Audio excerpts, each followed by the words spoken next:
আর মাত্র কয়েক ঘন্টা পরই কাঙ্ক্ষিত সেই মাহেন্দ্রক্ষণ ত্রয়োদশ জাতীয় সংসদ নির্বাচন ও গণভোট। নির্বাচনকে ঘিরে শেষ হয়েছে সকল প্রস্তুতি। নতুন সরকারের অপেক্ষায় পুরো দেশ। আর এই নির্বাচনের মধ্য দিয়ে বিদায় নেবে বর্তমান অন্তর্বর্তীকালীন সরকার, আর গঠিত হবে নবনির্বাচিত নতুন সরকার।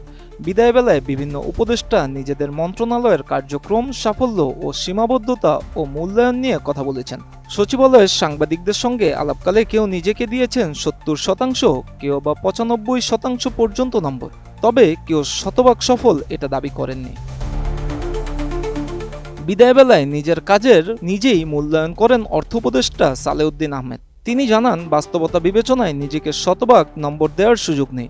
অনেক উদ্যোগ নেওয়া হলেও সব কাজ শেষ করা সম্ভব হয়নি, তাই নিজের প্রাপ্তি তিনি সীমাবদ্ধ রেখেছেন ৭০ থেকে ৮০% মধ্যেই। একই সঙ্গে তিনি স্বীকার করেন, কাঠামোগত দুর্বলতা, প্রাতিষ্ঠানিক সীমাবদ্ধতা এবং দীর্ঘদিনের অনিয়মের কারণে অন্তর্বর্তী সময়ে অর্থনীতি পরিচালনা ছিল অত্যন্ত কঠিন।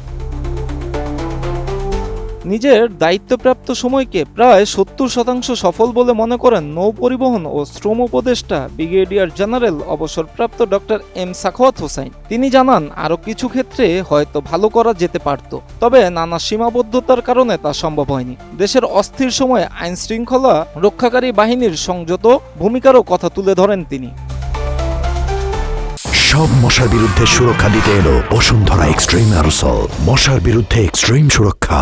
এছাড়া ধর্ম উপদেষ্টা ডক্টর আ.ফ.ম. খালিদ হোসেন নিজেকে প্রায় ৯৫% সফল বলে মনে করেন নিজেকে। তিনি জানান, মসজিদ, মাদ্রাসা, এতিমখানা ও অন্যান্য ধর্মীয় প্রতিষ্ঠানের সহায়তা সহ বিভিন্ন কার্যক্রম বাস্তবায়ন করা হয়েছে, তবে প্রশাসনিক জটিলতা ও জনবল সংকটের কারণে শতভাগ সফল হওয়া সম্ভব হয়নি বলেও স্বীকার করেন তিনি।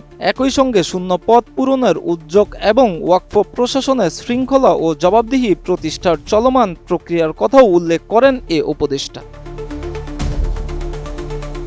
জ্বালানি খাত ঘুরে দাঁড়াতে সময় ও বিনিয়োগ দুটোরই প্রয়োজন ছিল, কিন্তু অন্তর্বর্তী সময়ে কোনোটি পাওয়া যায়নি বলে মন্তব্য করেছেন বিদ্যুৎ, জ্বালানি ও খনিজ সম্পদ উপদেষ্টা ফাউজুল কবির খান।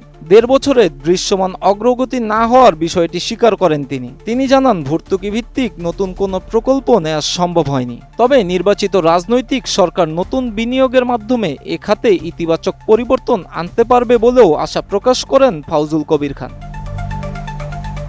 বিদায়ের সময় নিজেদের ভেতরে বিবাদ নিয়ে তিক্ততা বাড়াতে চাননি খাদ্য ও ভূমি উপদেষ্টা আলী ইমাম মজুমদার। তিনি জানান, ভূমি নিবন্ধন আইনকে ভূমি মন্ত্রণালয়ের অধীনে আনার প্রক্রিয়া শুরু করা হয়েছিল, তবে পর্যাপ্ত সমর্থন না পাওয়ায় তা বাস্তবায়ন করা সম্ভব হয়নি। বিদায়ের সময় এ বিষয় নিয়ে অন্তর্বর্তী সরকারের ভেতরে তিক্ততা বাড়ানোর ইচ্ছে আর নেই।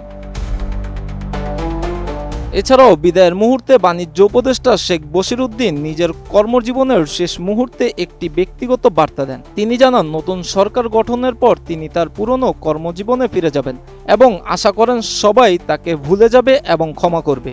গত ১.৫ বছরে বিভিন্ন প্রশ্ন ও অনুসন্ধানের মাধ্যমে সাংবাদিকদের সঙ্গে জবাবদিহিতে থাকার অভিজ্ঞতা তাকে অনেক সাহায্য করেছে কাজের গতি বাড়াতে এবং ভুল সংশোধনের সুযোগ পেতে। তিনি আরও উল্লেখ করেন, সরকারের সময় তার কোনো অভিজ্ঞতা ছিল না, তবে সৎভাবে এবং ন্যায়পরায়ণ সঙ্গে কাজ করার চেষ্টা করেছেন, পাশাপাশি বৈষম্য বা স্বজনপ্রীতি এড়িয়ে চলেছেন বলেও মন্তব্য করেন এ উপদেষ্টা। Miraj Hossain, ATN news.